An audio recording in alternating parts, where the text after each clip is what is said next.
Warga kota Sibolga, Tapanuli Tengah, Tapteng, beramai-ramai menjara minimarket hingga gudang Bulog setelah diterjang bencana banjir dan longsor. Sabtu, 29 November 2025.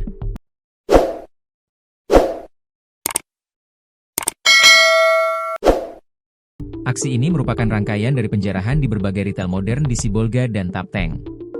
Warga menggasak habis bahan makanan dari berbagai tempat sekaligus demi menyambung hidup. Mengutip Tribun Medan, kota tersebut dilanda bencana sejak 24-25 November hingga menyebabkan ribuan warga kehilangan rumah, padam listrik, dan akses jalan terputus. Paling fatal, pasokan pangan tidak dapat masuk selama berhari-hari. Adapun bantuan pemerintah baru bisa dikirim sejak Jumat, 28 November 2025. Bantuan logistik dari Medan telah diberangkatkan menuju Tapteng Sibolga menggunakan pesawat Hercules. Namun hingga malam ketika penjarahan terjadi di berbagai titik, bantuan tersebut belum sampai ke tangan masyarakat. Keterlambatan ini memperburuk kondisi warga yang sudah 5 hari bertahan tanpa suplai pangan. Saat pasokan tidak masuk, harga pangan di pasar-pasar kecil yang tersisa melonjak tak terkendali.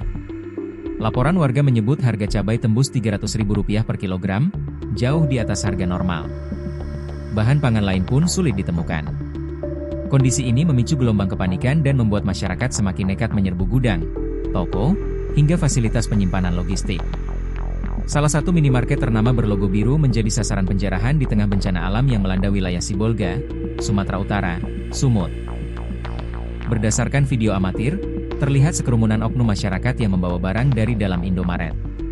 Penjarahan ini disinyalir terjadi karena akses jalan utama pendistribusian paket bantuan masih tertutup material bencana alam. Indomaret pun membenarkan peristiwa penjarahan tersebut.